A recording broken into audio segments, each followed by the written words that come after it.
subscribe, and don't forget to click the notification bell for more videos. Si Ginoong Christian Canlas sa magiging guro nyo sa araw na ito. Sa oras na ito ay tatalakayin natin ang tungkol sa malayuning komunikasyon at konseptong pangwika. So, dalawa ang aralin natin sa araw na ito upang matapos na natin at makapagsagot tayo sa darating na examination. Sa oras na ito, aalamin natin ang kahulugan ng komunikasyon, kahalagahan ng komunikasyon, sangkap ng komunikasyon, uri ng komunikasyon, at saka anyo ng komunikasyon. Tanong natin, ano ba ang komunikasyon? Ang komunikasyon ay isang proseso ng pagpapalitan ng impormasyon na kadalasan na ginagawa sa pamamagitan ng karaniwang sistema ng mga simbolo. Ibig sabihin, maaaring ang komunikasyon para sa inyo ay maraming pagpapakahulugan. Maaaring sabihin ninyo, ang komunikasyon ang nagiging daan upang magkaunawa ng isang tao sa pamamagitan ng isang wika. Dito, sinasabi na ang komunikasyon ay pagpapalitan ng impormasyon karaniwang ginagawa sa pamamagitan ng mga simbolo, sa pamamagitan ng kumpas ng kamay, kilos o galaw ng katawan, at saka ekspresyon ng mukha na kahit hindi sabihin ng isang tao na galit siya sa'yo, galit ang isang tao sa isang bagay na mali ang ginawa, ay sa ekspresyon pa lang ng mukha, ay makikita kagad na galit ang isang tao kahit hindi niya sabihin, kahit na hindi niya salitain. Maaaring sa pamamagitan din ng ekspresyon ng mukha, ay naipapahayag nito ang kanyang galak sa kanyang kalooban na hindi niya masabi-sabi sa pamamagitan ng isang salita.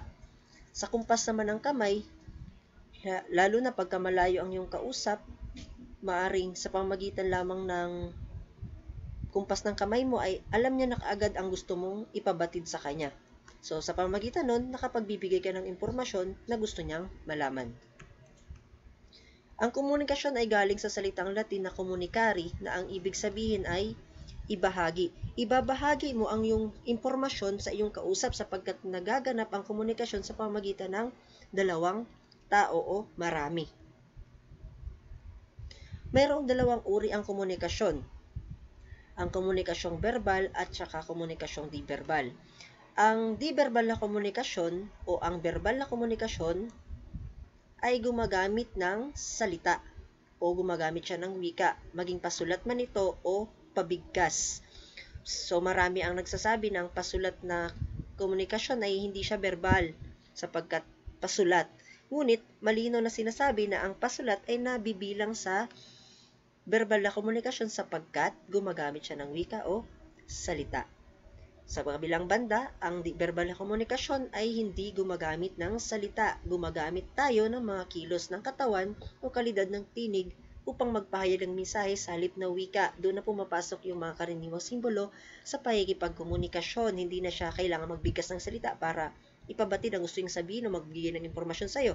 Sa pamamagitan lamang ng mga karaniwang simbolo ay naipahahayag niya na kaagad ang gusto niyang sabihin sa kanyang kausap. Merong iba't ibang anyo ang di-verbal na komunikasyon. So, dito, aalamin natin saan nabibilang yung kilos o galaw ng katawan, saan nabibilang yung distansya pagka malayo yung kanyang kausap. Una ay ang kinesika o kinesics. Dito, tumutukoy ito sa kilos o galaw ng katawan na kahit hindi niya sabihin, sa kilos pa lang, sa galaw pa lang, alam mo na kaagad kung anong kanyang intensyon. Alam mo na kaagad kung anong gusto niyang ipabatid sa'yo. Alam mo na kaagad kung anong gusto niyang sabihin sa'yo. Doon ay nabibilang sa kinesika. Proxemica naman, mula sa salitang proxemics, distance at saka oras. Pag sinabing distansya at saka oras, dito na pumapasok yung salitang bukas, mamaya na. So, doon pa lang, alam mo na kaagad na may oras at distansya na kinapapalooban ang di-verbal na pakikipagkomunikasyon. Pandama or haptics or di kaya'y haplos. Mas kilala ang haptics sa salitang haplos na pinakaunang anyo ng pakikipagkomunikasyon na kahit hindi mo sabihin ang gusto mong kahit hindi sabihin ng kausap mo ang gusto niyang sabihin sa'yo, sa pamamagitan ng paghaplos o pagtapik sa balikat mo ay bibigay niya na kaagad ang mensahe na gusto niyang sabihin sa iyo. Halimbawa, nasaktan ka, gusto niyang makiramay sa iyo, gusto niyang sabihin sa iyo na okay lang yan. So, kahit hindi niya banggitin yung salitang okay lang yan, pagka hinaplos ka lang niya, tinapik yung balikat mo, agad mong mararamdaman ang kanyang pagmamahal sa iyo. So, drills tayo para mas lalo nating maunawaan ang ating tinalakay. Unang tanong, ito ay halimbawa ng pagtapik. Ayan, so pagtapik, pagyakap sa kausap upang ipaabot ang pakikiramay o ang gusto niyang sabihin, ang gusto niyang ipabatid ng mga tanong, na tanong o di kaya'y mensahe para sa'yo. Ang tamang sagot, mahusay. Haptics o pandama o mas kilala sa salitang haplos. Number 2, tumutukoy sa oras at saka distansya. Doon na pumapasok yung mamaya na, bukas. Tamang sagot, magaling. Ito ay proxemica o proxemics. Tumutukoy naman ito sa kilos o galaw ng katawan na gusto niyang ipabatid na ipinapakita niya lang sa kanyang kilos at saka galaw. Ito ay kinesica o kinesics. Puntahan natin ang kahulugan ng wika. Tatalakayin natin bakit mahalaga ang wika bilang salik sa pakikipagkomunikasyon. Mahalaga ba talaga ang wika? Ngayon, aalamin naman natin ang kahulugan ng komunikasyon na may mahalagang salik sa pakikipagkomunikasyon. Alam ko na marami kayong pagpapakahulugan sa wika. Ang wika ay mahalagang salik sa pakikipagkomunikasyon. Sa pamamagitan ng wika ay naipapahayag natin ang ating gustong sabihin sa ating kausap, ang ating saloobin, ang ating kuro-kuro, maging ang ating palagay sa isang bagay o sa maraming bagay. Ang wika ay isang bahagi ng pakikipagtalastasan. Kalipunan ito ng mga simbolo, tunog at mga kaugnay na batas upang maipahayag ang nais nating sabihin ng kaisipan. Iisa-isahin natin at aalamin natin ang pagpapakahulugan ng isang wika. Sinasabi na ang wika ay bahagi ng pakikipagtalastasan, tama, sapagkat ang wika ang dahilan kung bakit nabuo yung katalinuhan ng tao pagdating sa siyensya, pagdating sa edukasyon, pagdating sa maraming bagay na may kinalaman sa pag-unlad ng ating bansa o sa pag-unlad ng maraming bansa. Sinasabi na pagka ang isang bansa ay mayroong wika, ito ay nagpapatunay na malaya siya, mayroong siyang soberanya. Pag sinabi soberanya, may kapangyarihan, may control sa isang bansa, may batas na nagpapatupad sa kanila sa tulong ng wika. Sinasabi na ang wika ay kalipunan ito ng mga simbolo, tulad ng sinabi ko kanina sa mga nauna kong binanggit, mga simbolo na karaniwang simbolo, doon pumapasok yung kumpas ng kamay, kilos o galaw ng katawan, ekspresyon ng mukha. Tunog. Pag sinabing tunog, ang wika ay nagiging tunog sa pamamagitan ng pagbigkas mo ng iyong labi, ng iyong ngalangala, ng iyong bibig, na may kinalaman kung bakit sa pamamagitan ng tunog ay nagkakaroon ng ibang pagpapakahulugan ang isang salita. At mga kaugnay na batas, ibig sabihin, hindi ka lang basta-bastang magsasalita, hindi ka lang basta-bastang magsusulat, meron kang susundin na mga tuntunin o batas upang mas magandang maipahayag o mas mainam na mabasa ng mabuti sapagkat tama yung grammar, mas magandang pakinggan kasi mas tama yung grammar na ginamit o salita na ginamit o angkop na salita na ginamit sa isang pahayag upang maipahayag ang naisabihin ng kaisipan. So sa tulong nito ng wika, mas lalong naipahayag ng isang tao ang kanyang saloobin, kuro-kuro at palapalagay sa tulong ng wika. So susundin lang natin ang tuntunin o di kaya batas ng isang wika sa paggamit nito sa salita. Ang wika ay proseso ng malayang paglikha ng mga batas. At tuntunin nito ay hindi matitinag, ngunit ang paraan ng paggamit sa mga tuntunin ng paglikha ay malaya at nagkakaiba-iba, maging ang interpretasyon at gamit ng mga salita ay kinasasangkutan ng proseso at malayang paglikha. Ayon ito kay Chomsky. Okay, pag-aralan natin yung sinasabi ni Chomsky, yung pagbibigay niya ng kahulugan sa wika. Sinasabi nito ay malayang paglikha, tama, sapagkat nasa sayo kung paano mo gagamitin yung wika, nasa sayo kung paano mo payayabungin yung paggamit mo ng wika, paano mo ito gamitin sa pamamagitan ng malikhaing pagsasalita, malikhaing pagsulat. Meron itong batas at tuntunin na sinusunod at hindi ito basta matitinag tulad ng unang nabanggit natin kanina na meron siyang grammar, meron siyang ortografiya. So, siguro mas kilala natin ang tao na sa likod ng wika natin sa wikang pambansa. Kilala natin siguro yung ama ng wikang pambansa, no? Talamak ang kanyang pangalan. Sino nga siya? Mahusay siya, si Manuel L. Quezon. Siya ang ating ama ng wikang pambansa at ang wikang pambansa natin ay Filipino. Sino naman ang ama ng balarilang Pilipino o grammar? Mahusay. Siya si Lopica Santos. Sinasabi ni Chomsky na ang wika ay mayroong sinusundang batas at tuntunin na hindi matitinag, ngunit ang paraan ng paggamit ng tuntunin ng paglikha ay malaya at nagkakaiba-iba. Tama, sapagkat nasa sayo kung paano mo gagamitin ang isang wika, ang kanyang salita. Naangkop ba ito na salita doon sa pahayag na nais mong sabihin? Tama ba yung salita na ginamit mo? Halimbawa, paano gamitin yung nang at saka nang? Paano gamitin yung hagdan at hagdanan? Depende sa salita na gusto mong ipahayag sa isang tao. Maging ang interpretasyon at gamit ng mga salita ay kinasasangkutan ng proseso at malayang paglikha. Ayan, so maraming interpretasyon. Halimbawa, pagka idioma yung pinag-uusapan, yung mga malalalim na salita, meron din tong malalim na pagpapakahulugan o di kaya ay malalim na pagka-interpretasyon sa isang idioma.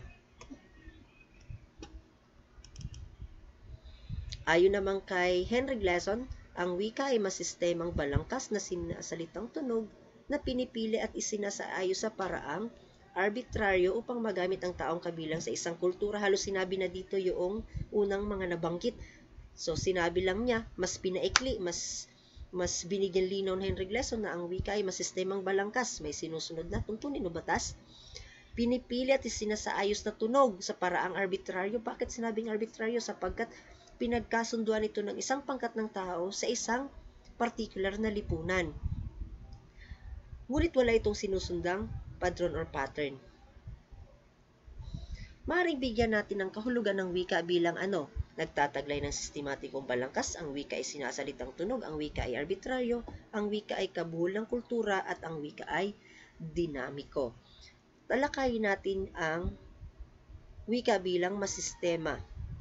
Pag sinabing masistema, may sinusundang patron or pattern at sistematikong balangkas sa pamamagitan ng grammatical. Halimbawa, tamang gamit ng iwan at iwanan. Ang salitang iwan ay nangangahulugan huwag isama o dalhin, to leave something. Halimbawa, iwan mo na ang pitaka mo sa kotse ko. O iwan mo na ang wallet mo sa kotse ko. So, ginamit natin yung iwan sapagkat hindi mo dapat siya isasama o huwag mo nang dalhin yung wallet mo. Pabayaan mo na lang siya. So, pag sinabing iwan, pabayaan. Ang salitang iwanan ay nangangahulugang bigyan ng kung ano ang isang tao, to leave something to someone. So, ito naman, halimbawa, iwanan mo ng pera siya upang may mabili ng pagkain. So, bibigyan mo siya ng pera upang may pambili ng pagkain. So, iwanan mo ng makakain siya upang habang humihintay siya sa ating pagbabalik ay hindi siya magutom. So, ginamit mo yung iwanan. Paano mo naman gamitin yung iwan sa ibang halimbawa? Iwan mo na siya, masasaktan ka lang.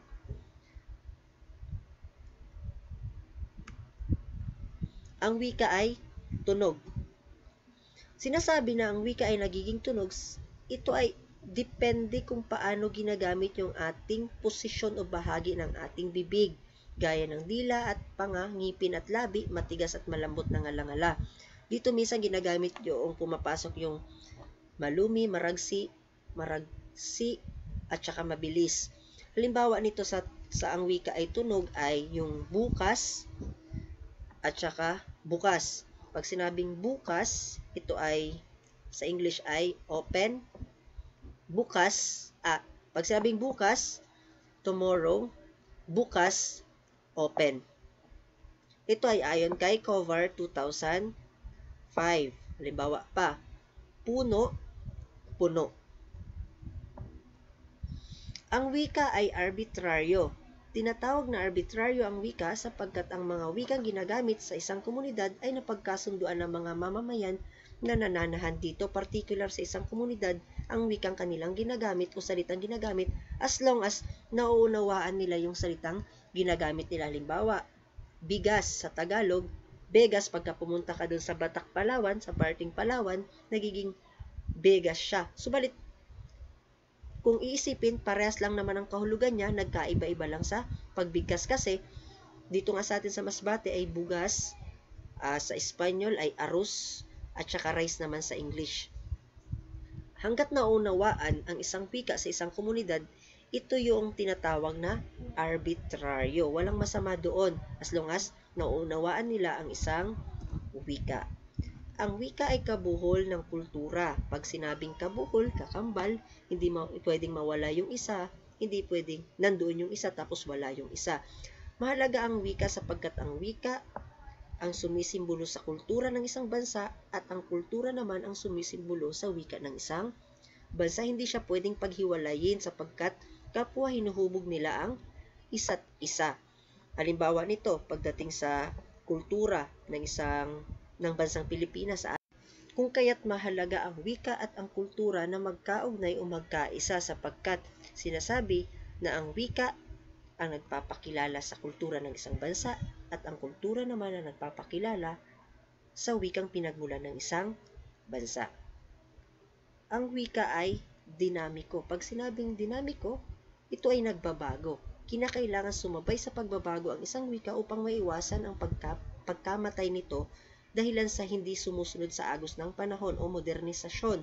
Maraming wika ang nagbabago, hindi lamang dito sa Pilipinas maging sa ibang bansa. Halimbawa na lamang ng mga wika na patay na o hindi sumunod sa pagbabago, ito ay ang Latin at saka Griego. Sinasabi ito sa pagsasaliksik sa pag-aaral na ang wika, pagka hindi sumabay sa pagbabago, ay nagiging patay o wala ng kabuluhan. Bakit? Sapagkat kakaunti na lamang nagsasalita nito, hindi na sila sumasabay sa pagbabago, maaaring wala nang nagsasalita nito. Kung baga, ito ay hindi na masyadong napapahalagahan, hindi na siya ginagamit. Kung meron mang gumagamit, kakaunti na lang at kakaunti na rin ang nakakaunawa sa mga salitang ito, sa wikang ito. So, ang pinakamagandang halimbawa nito sa mga patay na wika ay ang Latin at saka Griego. Maging ang Hebreo na salita ay wala na rin. So, pagka sinabing dinamiko, nagbabago, ano yung mga halimbawa ng pagbabago ng isang wika? Naalala nyo yung panahon na gumagamit kayo o pinapalitan nyo yung isang salita ng G words.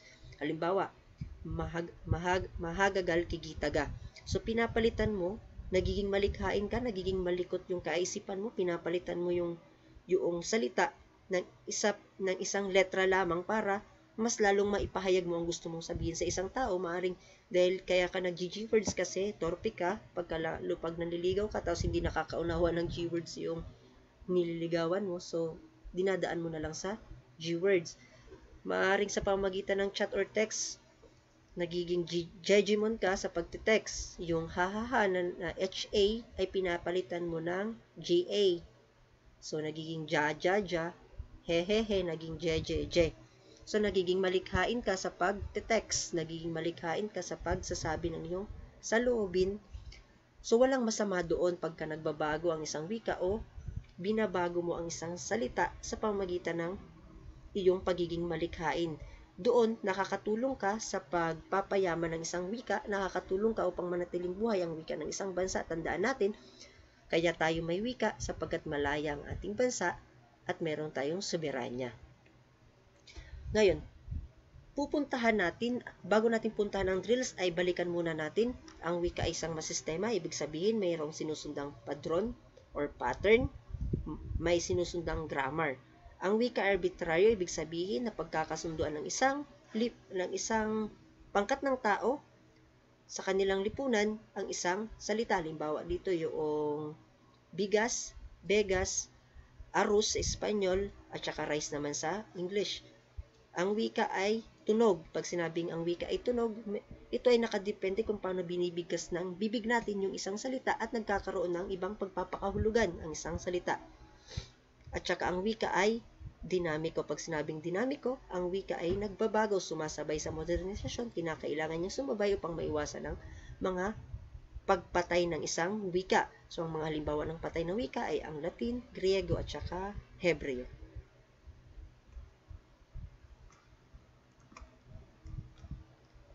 Ngayon, upang ma-apply natin yung ating natutunan sa grammar doon sa ang wika ay masistema, ito ay isang halimbawa ng wika ay masistema.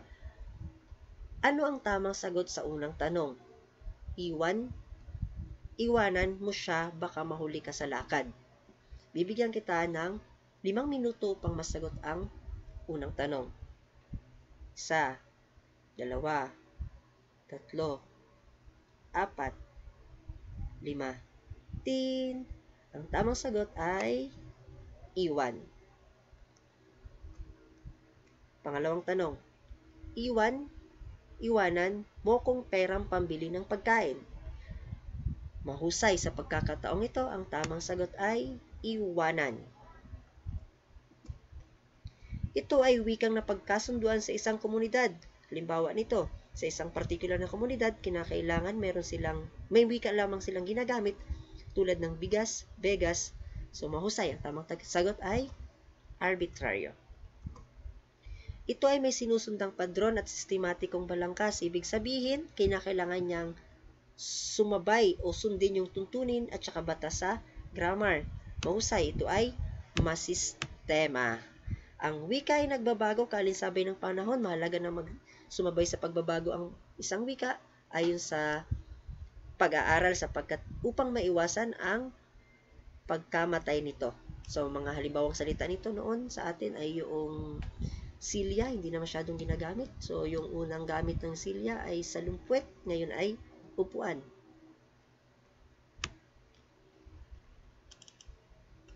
Tamang sagot, dinamiko. So, maraming salamat sa inyong pakikinig.